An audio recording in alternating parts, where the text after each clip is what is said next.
using either the Google Maps or the Maps. That's pretty good. Hey, Raj, it's just about 8 o'clock, and I see you have one hand out here, and it looks like a It's still PDF. not working. I changed it Oh, to yeah. yeah. Well, that's not I don't uh, I don't think it's still working. that's not fair. Well, you know what we can do? Uh, I'm going to do it right now. what is that? Send it to you. Oh, okay. Okay. I wasn't sure there. You had me. No, I can open up the Yeah, document on my screen and I'll yeah, show that. yeah, sure. And then if you Basically, if you send it to me, that we'll post it with the video. Hey, good evening, everybody. It's 8 o'clock, and it's time for the Sunday night webinar. We're a little short of people. I sent out lots of texts tonight, and probably people joining us as we get along. And I do realize that tomorrow is a day off, and thanks to George and Abe.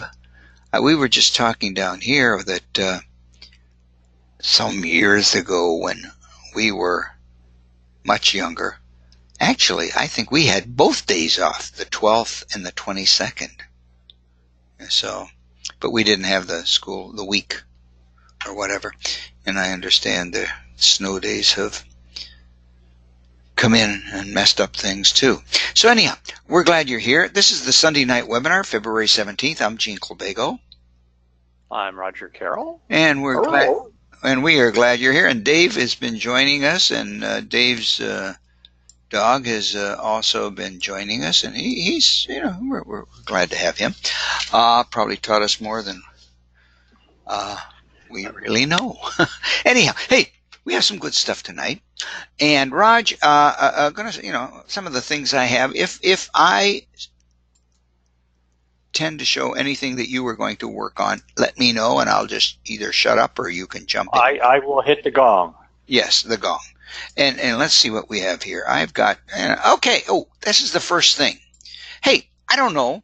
We have been talking about the immersive reader, the tools, the immersive reader, and all these things up, and the great things that Microsoft has been doing with their.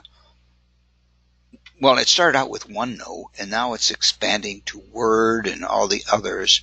But I just noticed in an article that if you happen to have an iPad, they are expanding these tools, these learning tools, onto the Word for iPad. And I just thought I'd pass that along. And they're just showing you a little bit of a sketch of the immersive reader here, and you can see that that's it. And what was more interesting in this article, as I read along here, down below, right here, Microsoft unveiled a new study today produced by RTI. I don't know who RTI is. Do you know what that is, Raj? Anyhow, one key takeaway: students using learning tools gain 10% points on average in reading comprehension, while those who weren't using them dropped by 0.62. So, I know we've been talking about this awful lot. Maybe people are getting a little tired of us using them or talking about them, but look at this. They are showing, they're doing some studies that show that these tools are having an effect on the student's ability to read, and it's really good. And they were talking about the fact that the spacing and the colored background and that are helping to improve reading mechanics. And so if you are not familiar with the reader, get in there and try it. And if you need some help, let us know. Okay? So anyhow, they also mention, and this is worth noting, that let me just, if I may, minimize this for a second, or that this is Microsoft Edge. Edge is the new browser. If you remember last week, we did talk about the fact that Microsoft is asking people to stop using Explorer. that it hasn't been updated. Some sites will not use it. You can't get to certain websites with it, so forth and so on. But one nice thing that has been built in, it's not the immersive reader, but if you are on a website in Microsoft Edge, the little three dots up here, click this, and you'll see a command about 2/3 of the way down saying read aloud. Education news. And Context. You'll see it being this. I'm hearing this through my ears. Okay? You'll see that up in the top right, you'll have a little control panel that, the start, stop, so forth. And even if you click on it, you can select the speed and the voices. Okay? So, if you have a site that you feel that students would benefit hearing, or if you go to a story site and bring up a story and some students would benefit from hearing it, you can use Edge, and it will read the page to them. So anyhow, I just saw that article, and they're making some interesting things. Uh-oh, I'm hearing a text. No, Raj, that's not you, is it? Raj? Uh-oh. No, it's not me. Okay, well then I'm going to ignore it. Maybe somebody is sending it. Hey, okay. I'm trying to figure out where I am and who I am here. Hey, a couple of, got a number of things that kind of play into our office tools and so forth tonight. And, that we can use. And one of the ones, we've talked about this before. I just saw this article. I thought it was kind of cool. Download the National Parks Oops, well, that went bad. Typeface for free. If you can see the sign here. I don't know about you, but I'm always looking for typefaces, changing the fonts if you want that. And it's very easy to do. We've shown this several times, and just in case somebody's not familiar with it, here's how you do it. You can go to the project's website. Now this one, this is the website for the National Parks typeface. Hit download the typeface. Down in the lower right hand corner, you'll see this. The zip. Now, I usually hit show in folder. Okay. And there it is. You'll see it highlighted. Okay. Now, it's a zip file. You think, what the heck's a zip file and what do I do with it? The only thing that I really do is I just hit open. With File Explorer. Okay. And you will see the files here. Okay. You'll probably Still not me. Okay, yeah, you'll probably hear it 3 times because it's a distance away from me and I can't get to it right now and kill it. So anyhow, here are the fonts from the national parks, and here's how you install them into your on your computer to use them with your Office or any other program. Let's just click on any one of them, and it will show you a sample of what it looks like. Hey, that looks pretty good. And this is very difficult to do. Up on top, right, left, unless you're looking from the back of the computer, you hit install, and boom, there it is. Now, if you want to check, now this was National Park Heavy. Okay, pretty simple. And if I go here, and let me just, these are the websites I'm using tonight, so they'll be up on the website. But if I go up to my fonts, I come down, I should find, with a little luck, got my fingers crossed, there it is, National Park Heavy, and there it is.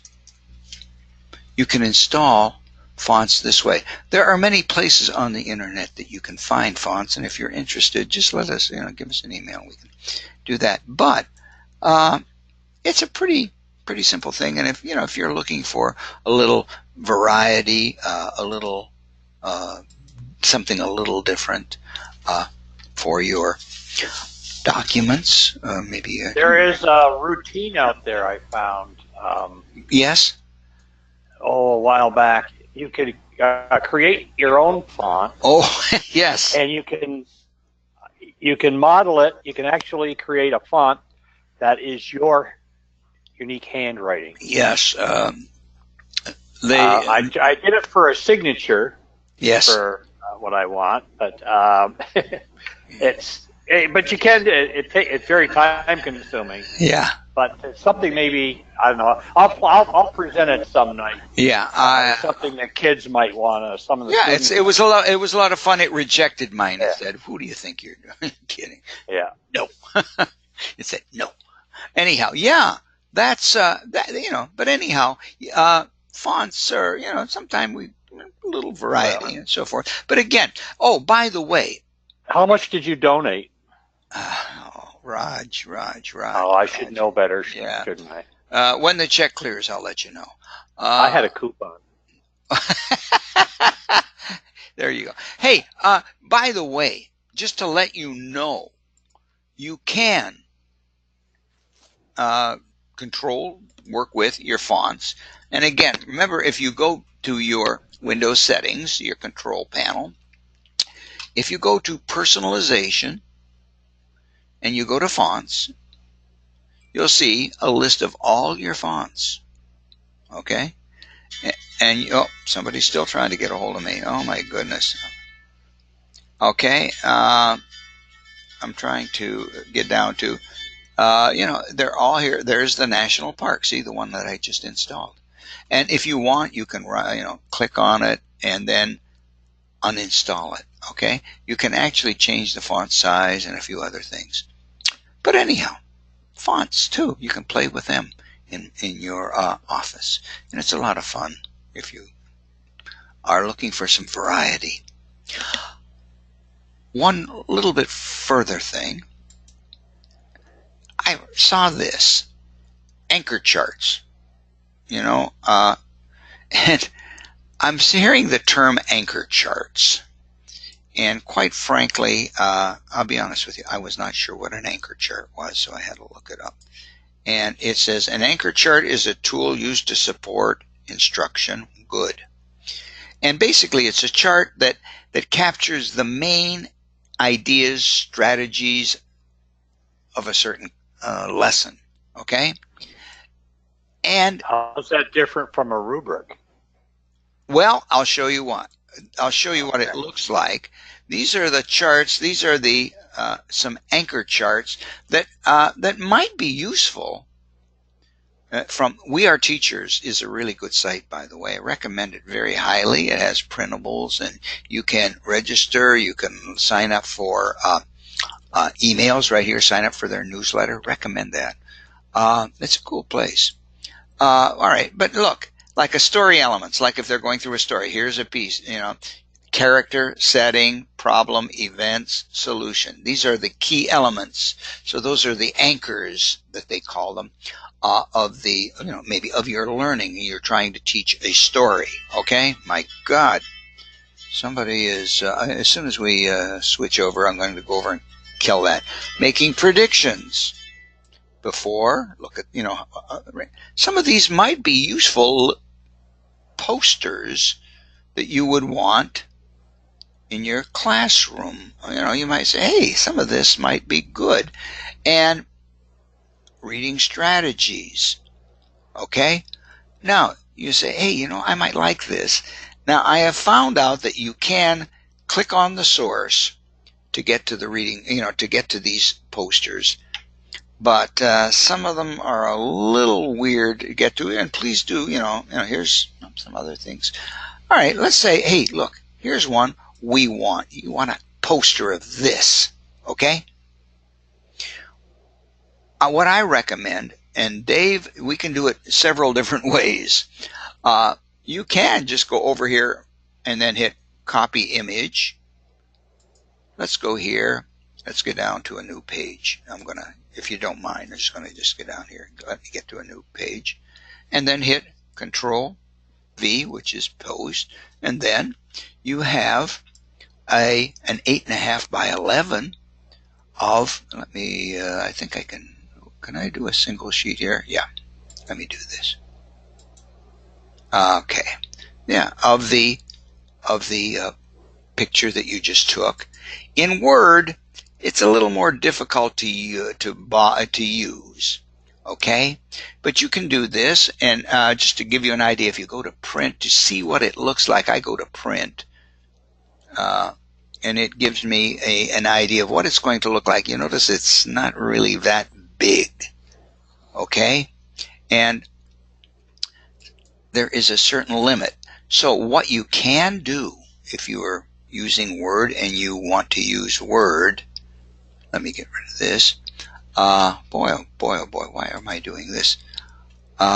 You can go into Layout, go into Margins, and make sure your margins are set at like 1/2 inch each side, and this will allow you to make the picture a little bit bigger, okay? Okay, and that might give you a little bit. But now, what if you want the picture or the poster big so you can see it in your classroom, bigger than an 8.5 by 11? It's pretty simple. Again, let me just minimize this. Oh my goodness, get some things going here. Get back to this page. We can do several things.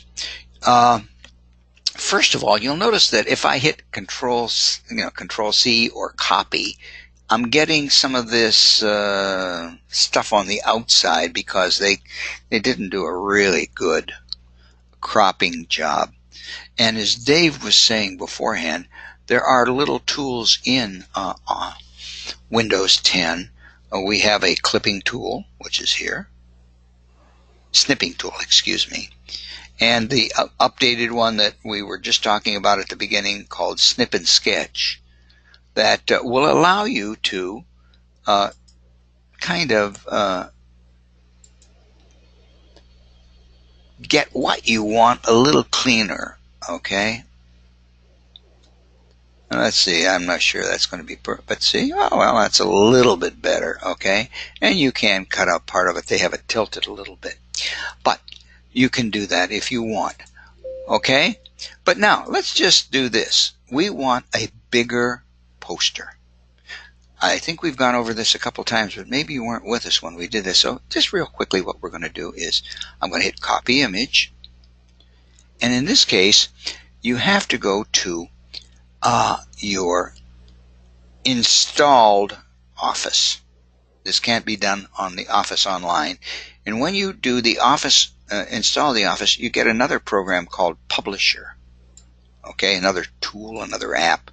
And this is a really cool little tool. Not too many people use it, and I like it very much. But when you go to it and open it up, you can select either a blank page, 8.5 by 11, that's what you get with Word, or you can go to more blank pages, and you can either select one that is created or create your own size. Okay? Just for the sake of it, I'm going to pick a 16 by 20. Okay? And there it is. If you'll notice up here at the ruler, we have a 16 by 20. Now I am going to paste that image. Wow. It's pretty small, isn't it? But if I move it around a little bit, I can get a much bigger version of the excuse me, of the poster. Maybe not 16 by 20. And when I go to File, to Print, you'll see that it's on 4 sheets of paper, and it will be much bigger. Microsoft, this is Publisher, and you can do it that way. And it works, pretty well. So, I like, you might want to go to the weareteachers.com. Let me go back to the top, weareteachers.com. They have the anchor charts. There's some pretty good ones. Yes, they are, I will say this, aimed at the lower grades for the most part, but here's some figurative language that might work out for the middle grades and so forth and so on. So take a look at that. There's a heck of a lot more that you might want to take a look at this page. So recommend that you take a look there as well. Raj, I have another whole 15 or 20 minutes, well, 10 minutes or so, but I'm going to change it to you if you're ready. I'm not even here. Oh, yes, there I am. Yeah. Okay, are you ready, or shall I do? I'm always ready. All right, here we go. Okay, and with no further ado. No idea what screen you're going to see. Okay. Not the one I wanted. There we are.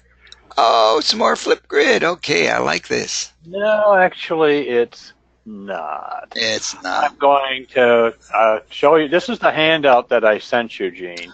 Oh, okay, thank you. Okay. For some reason, we'll upload into yeah, I don't know why the program, but anyway, this is some of the things we were going to talk about tonight. Okay, cool. Probably not all of them, but they'll be there, and we'll come back to them. Okay. One I sort of, I don't know how I came across. I think it was on a Twitter feed that I was looking at. And I'm going to go back into my browser, and we're going to take a look at this. This is, you're probably familiar with Symbaloo, as the district makes use of it, but you can have your own Symbaloo. I know some teachers, those few that have a class website, also embed a Symbaloo there. But I came across this, and what I liked about it, it was kind of a, if you remember, probably more than a few years back, we were talking about something called Infinity. And Infinity it was a resource that it evolved over a couple of years. It started out, gosh, almost 20 years ago. I hate to say it that long ago, as it was called Marco Polo. It was a collection of resources. Then Verizon took it over, and it was something called Thinkfinity. But all of the individual, what they call, and would still call, I suppose, content partners, it was a collection of websites. Thinkfinity was like the warehouse or the mega mall, and all the individual stores were sponsored by, say, Arts Edge, Econ EdLink. Notice these are in somewhat, well, actually, I guess they are in alphabetical order, and they're paired here. These websites are bona fide websites, all of their own right. The Smithsonian is here. Incitement, we've talked about it a couple of times. The History Explorer is the Smithsonian Explorer. But one of the ones I wanted to draw your attention to is back over here, and we've mentioned it from time to time. It's called Read, Write, Think. And it is a, well, probably pre-K-12 resource, as all of these are in, or were in Thinkfinity, but also are represented in this Symbaloo site here. Notice, and then there are tabs that relate to each of these as well. Now let's go back to where was I? Read, Write, Think. And I came across this. It was in a Black History Month reference, and this is part of the NCTE, the National Council Teachers of English. This is their official product. All of the resources and all of the lessons, etc., have been vetted by the NCTE, as are all of the other resources that you would encounter. And we'll go back and look at one or two others just by way of example. But these have been updated.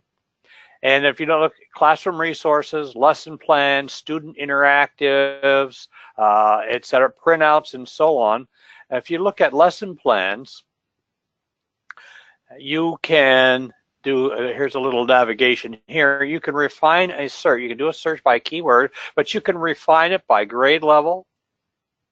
You can refine it by lesson type or tied to the standards.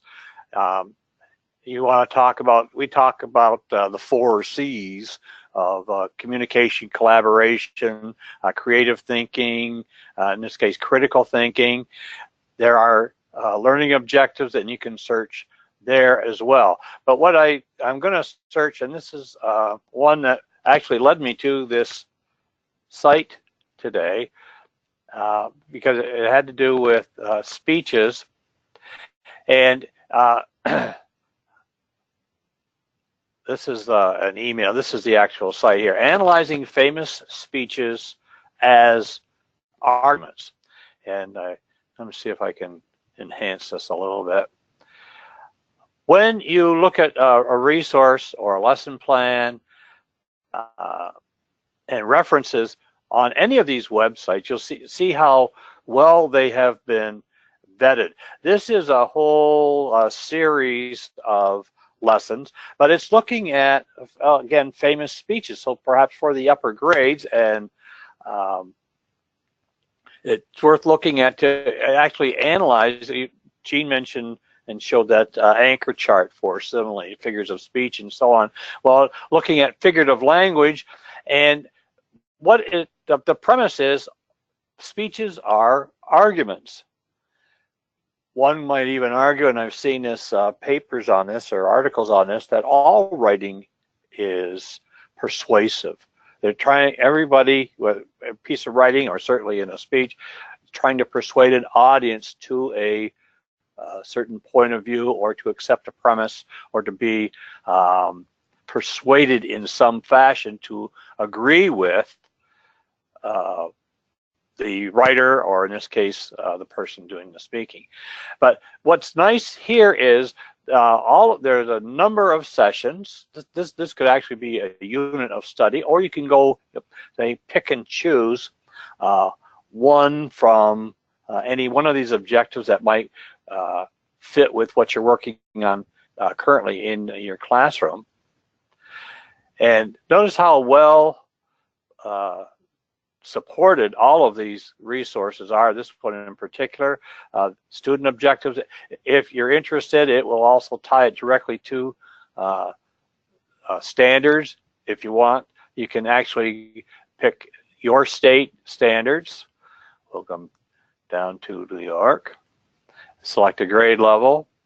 Let's look at 9th grade, and this will come up with the standards that are being addressed for literature, for informational text, and so on, for this specific lesson.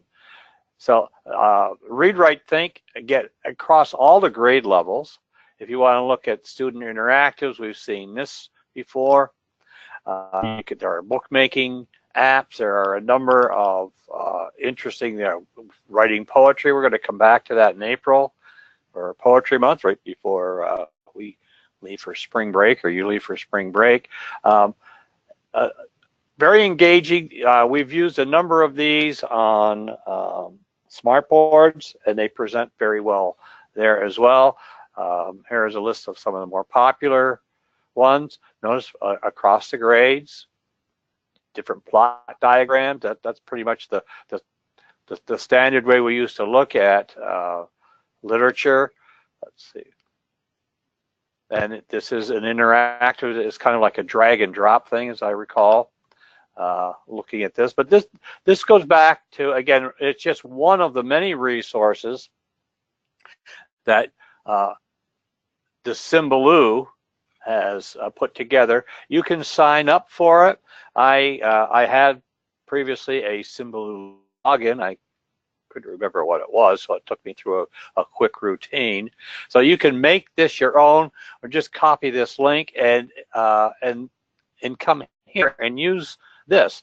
We talked about some of the other, what they call content partners. Arts Edge is the Kennedy Foundation for the Arts, the Kennedy Center in Washington. And everything is, there's usually a calendar feature in each one of these resources tied to some historical event or something that's being celebrated for that month. Again, that's Arts Edge.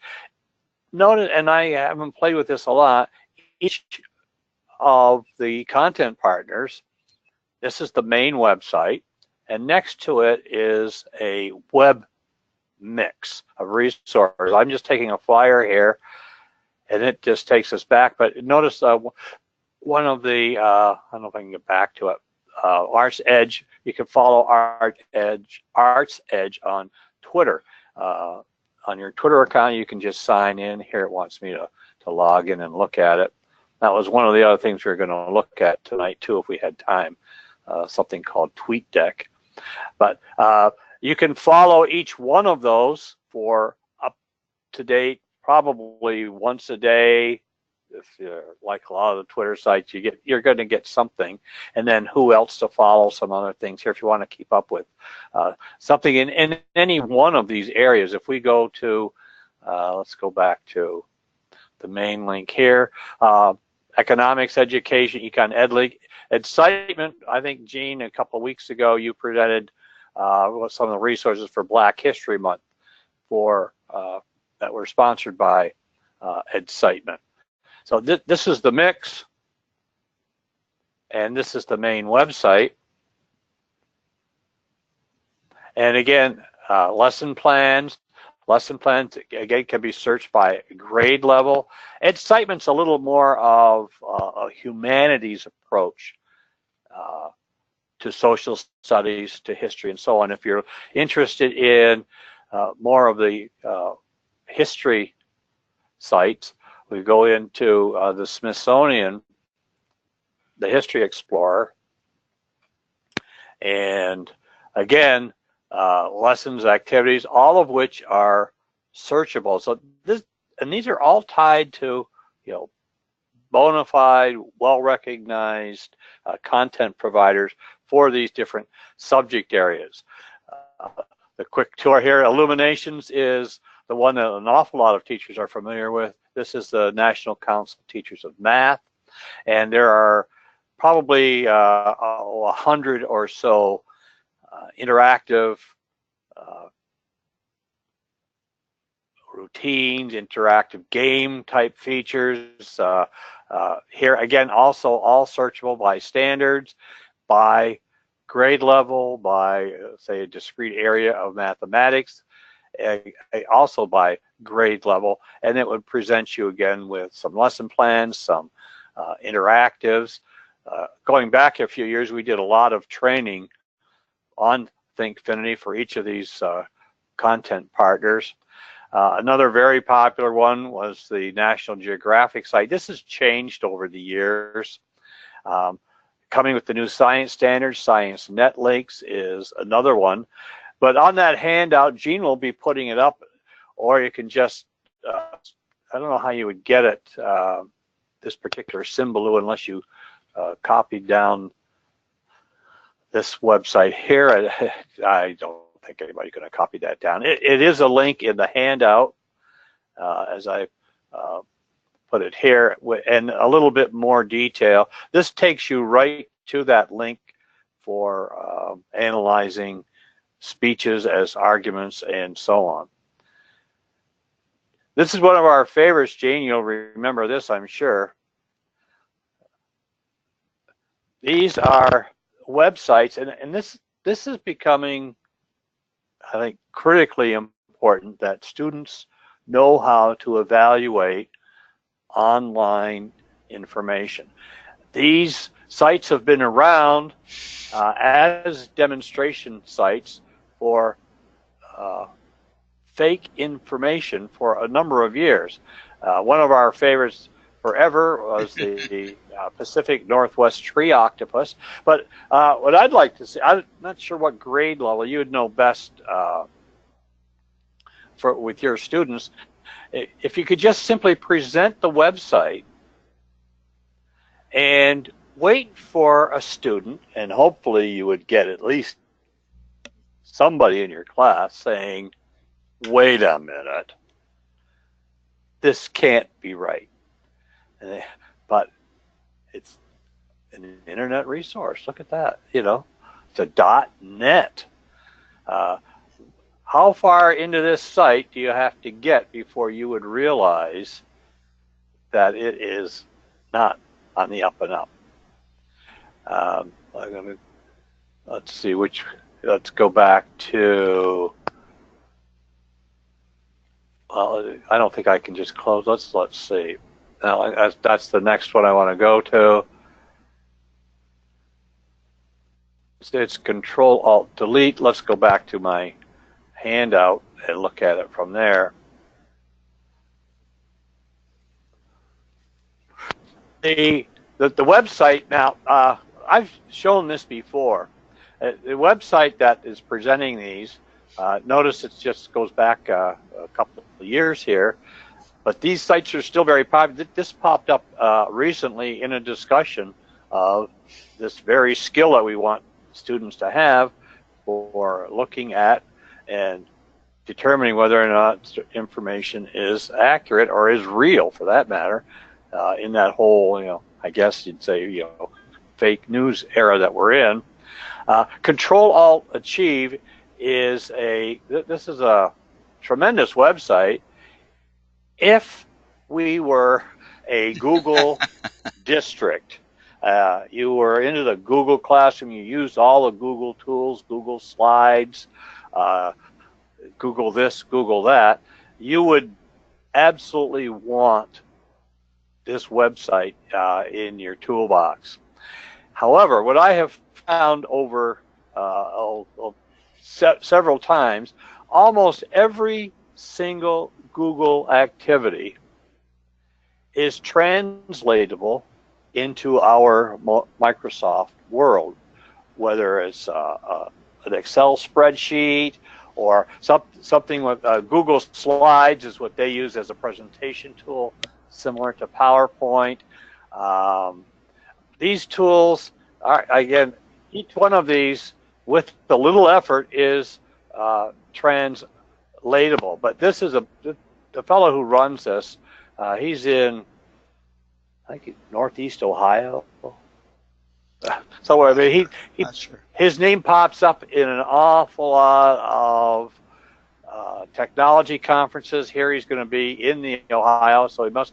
I think he was at ISTE in last summer. He was at the FETC in Florida back in January, and he every week there are new resources, new articles, and again, if you look at them through the lens of a Microsoft Office 365, I think if you find something that you know would work and your students would like, it is something that I think you could easily convert to our Office 365 world. If you do find something and you want some assistance with it, let us know. I've done a number of these. There was a random topic generator, I think, a while back that I was able to convert, just take Google Sheets, which is their spreadsheet program, and without much difficulty convert it into an Excel spreadsheet, and it worked just as you would want it to work, or if you were within the Google environment as well. Them being, say, our main competitor, if you want to look at them, or our main partner in crime, looking at resources and so on. So we've looked at did a real quick look-see here. Another one of my favorite, by far, resources. I follow this guy on Twitter, follow the blog, the Cyberyman educational websites. It's and I've said this before. This guy, his web, merchandising, I guess, is absolutely bare bones. All it is information. But these are all links to resources that he has compiled, and they're excellent. the one that said two that I highlighted for tonight. If I had it up earlier, so I don't know if it's still here. This is interesting. If you're on Twitter, and if you're not, what are you waiting for? You'll see, hashtag this, hashtag that, all over the place. These are, say, chat rooms. These are specific subject area interest. If whatever subject area you teach, whatever grade level you teach, you could find a hashtag that supports it. Now, hashtag Sunday chat, Sunday ed chat, tech chat. In fact, I created one for the webinar a while back. I haven't paid much attention to it, but we are in, I think it's hashtag TSNWBNR or something like that. If you follow me, you'd be able to follow that as well. But these are when all of these different, say, special area interest groups meet, and they meet on days of the week. So just coming up tomorrow, if you're interested, the English teachers chat, hashtag ENGCHAT, tomorrow night at 7 o'clock. If you go into Twitter, type in that hashtag at 7 o'clock, you would be joined by people from all over. Well, and I say all over, I mean probably all over the world, kicking back ideas back and forth, responding to topics, responding to requests maybe for an idea for teaching one thing or the other, and these are all education chats. We've put out, and Gene's put out time to time, chats that you might be interested in. Here's the official chat list. Let's see what it shows here. It should do it by subject area or by topic area. Okay, here a little more explanation for each of those chats. These are all, if there is such a thing in this area, as alphabetical order, but a description of a particular chat. AP Literature chat every Sunday, weekly night, 9 Central, etc. This is the time zones up here. But if you're interested, again, and this goes back to what Gene and I have been espousing for a good long time now, your personal learning network, an absolutely key component of anyone's PLN really should be their presence on Twitter. You don't have to tweet anything out to benefit from it. Let's go here. This is, I'm going to go to my main, I should be going to my page here. Here we are. That is a selfie. I've aged considerably. And this is my Twitter following. If you do it on your smartphone, you get an entirely different interface. But I follow 495 people. I have 95 people. I don't know them all. I think there are a couple in tonight's audience who follow me, and so on. But this is where you get into this and be as passive as you want. Just follow people. One of the little secrets, and it's really no secret, is, let's say you go out and follow me. Here, you would follow me at RD_Carroll. Go and see who I follow. Find people, whatever interest area you have, find somebody in that area and see who they follow. So I'm following 495 people. When I just started following this person today, she's in charge of the IT tech department at Albright College in Pennsylvania. She's I don't know, Gene, if she's taken any of your courses, but she's in one of my courses now. I see why you signed up. I see the Disney cast member there.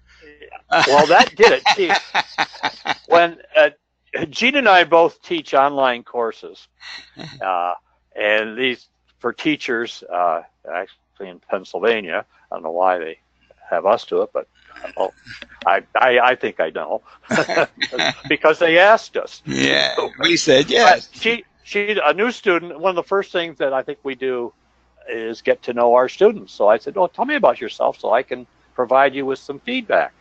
So I noticed her email was at this Albright College. So I went and found her on there and got to know a little bit about this student. But all of these people, this is a new one this week. I see a lot of stuff for Microsoft here, and I'll go and follow them. But anyway, this is just a slight digression from what I want. Most of the people, I would say probably 95% plus of the people I follow are involved in some aspect of technology, teaching, education, related to Microsoft. And so if you get into the Twitter, and maybe someday we can delve into this a little bit more and just do our own hashtag meetup some night and kick this around and share who we follow. Like I said, I got 95 people following me, but I look to see who these people follow. Who does this person follow here? I'm not going to like the guy from Microsoft, this Mike Paulson. Here's a teacher. This guy is a teacher at Lewis and Porter. Dynamite. I see stuff from him every day on Twitter. He's really into technology, mostly on the Google side, but he does some great stuff. The Niagara Falls Library, of course, a whole bunch of things. But I really think that this is a vital component of certainly of my personal learning network. And if you're not on Twitter, I strongly suggest you do. You know, you don't have to do anything political. You don't have to do anything. You don't even have to tweet out what you had for breakfast. Just follow people, see what they're saying. And I think that's how it's starting to evolve. It was purely social back in when I joined in 2007. It was purely social. People were, you know, where they were, what they were doing, that kind of thing. Now it's becoming more and more of something I think professionally is a way to grow. Here, Gene and I talked about her last week. Jennifer Gonzalez is the Cult of Pedagogy is her website. Just dynamite stuff. Very timely. A whole lot of information. We talked about some of those tech tools for that you want to give it a try for 2019. Do something different, and so on. Boy, did I ever digress here, Gene. I'm sorry. That's all right. The last thing I want to talk about, and so you can get your 10 minutes in, I'm going to do a lot more with this because it's something I really am seeing as it can be a really vital tool, is Flipgrid. It is now a component of Microsoft, which we've mentioned frequently, and built into any Flipgrid that you create is the immersive reader itself. So you could take something, put something up in a Flipgrid, and it immediately makes sense of it and use the immersive reader tools to have it read to students and so on. And I've seen a whole lot since probably late summer, midsummer, when they announced that they were now partnering with Microsoft. It's a free tool. People maybe have used Nearpod and some things. This is another way of sharing. Dave talked earlier about doing exit tickets with Microsoft Forums. We can do something similar with Flipgrid and do some really, I think, fun things that students would certainly enjoy working with. And there is a good amount of support. If you go to just flipgrid.com and go into the resources, I just click the resources. There are some nice how-to, the Educator's Guide to Flipgrid. this is all you really need to know to get started with it. And you can do it on a trial basis, but I think it's something your students certainly would engage with quite readily. It's fun. It gives every student in the class a voice. It's just another one of these components. It's, like we talked about, Kahoot as another great engaging tool, another exit ticket tool if you want, or a quick assessment tool. So Gene, that's it. I think I sent you this. Yes. Okay. If I haven't, I will put it up. Put it up. And the only thing we didn't talk about, but that was actually within Flipgrid, is the presentation library. We can get some ideas on how to do that as well. Talk about that. If you're interested, please, put that in your comments when you do the survey, and we can catch it next week. This new interface is giving me pause to stop and say, what's going on here? I told mine later. I did now, and okay. The price. Hey, there you go. Okay. You know what? The time we have remaining, I'd like to take a look at. There's a skill, a real life skill that students need that maybe we don't cover as much as we really should. And I found this website that just might help, that you might like to take a look at. And the skill I'm talking about is listening. And this is a website. First of all, they're going to try to get you to buy a lot of premiums. You don't need to. There is a lot you can do with a free login, and I'm just going to take a few minutes. You can use this on various levels, okay? And basically, these are listening activities that you can do either with the students, or you can assign them. We'll show you how you can give the students a link to them, and they can do them on their own. And it looks pretty darn good, okay? And it might help with listening. Now, first of all, I've logged in already, and as you can see, I've got an account. It's free. And if you go to listenwise.com, that'll show you how to log in and create an account, which is very, very easy to do. Once you're in here, let's just take a look at the various lessons. The one that, let's take a look at social studies, okay?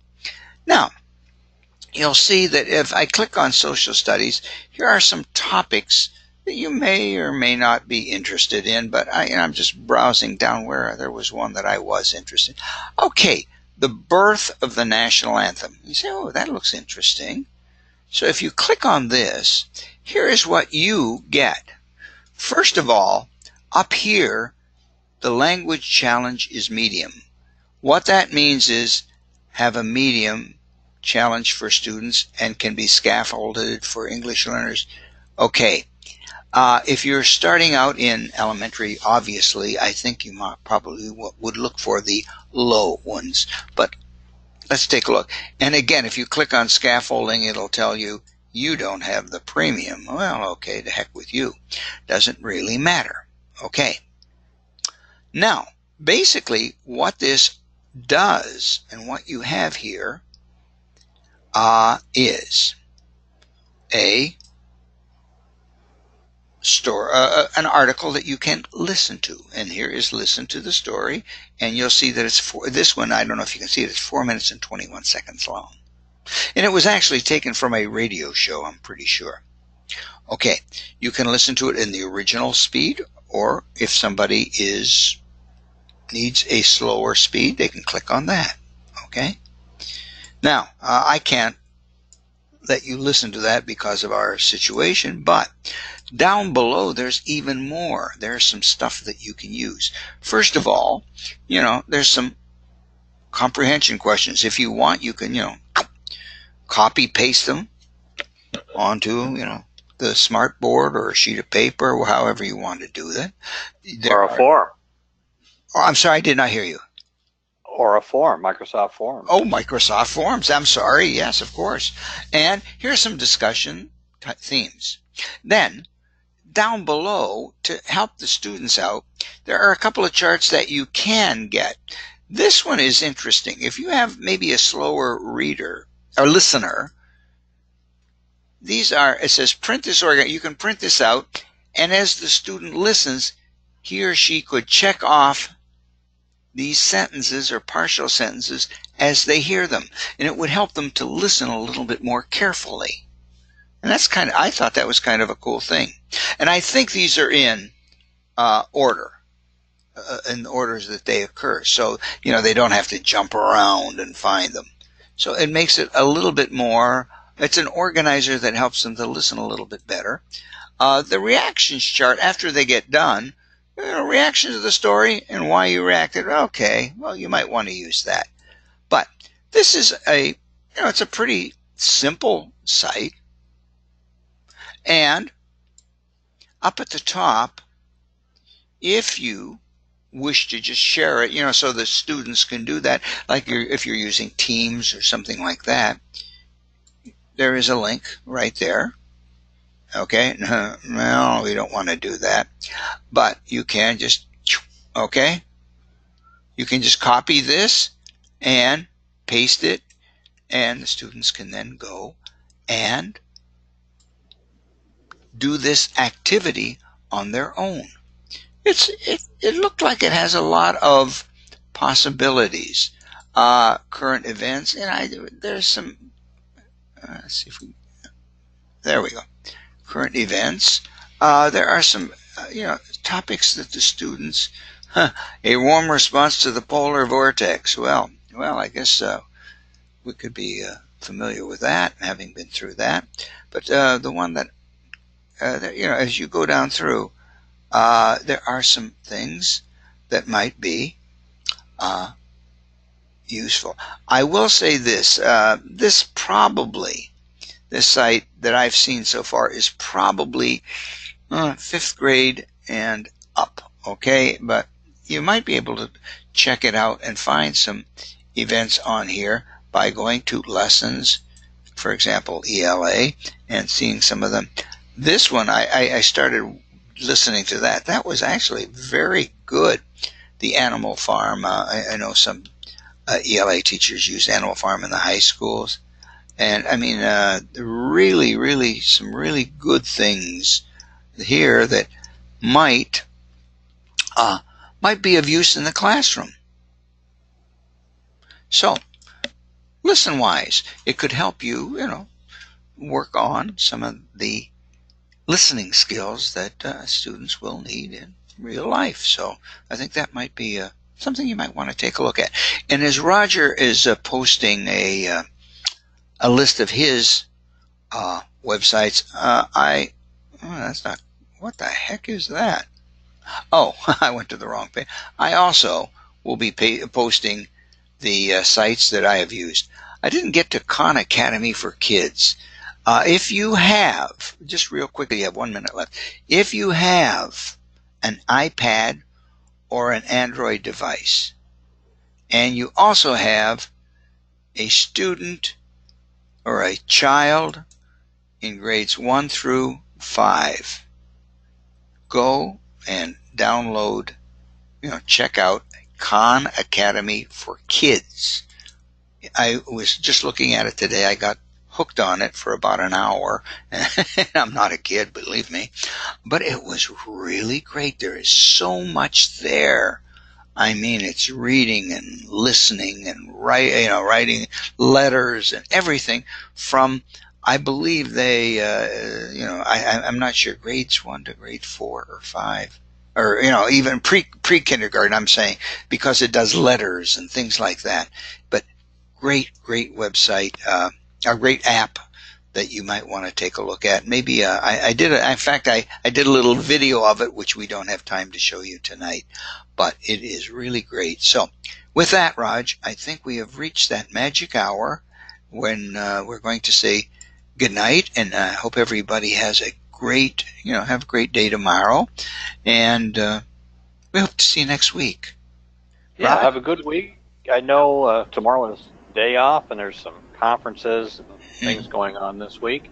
So have a good week, and tune in next Sunday night. Okay. And with that, good night. Good night, everybody.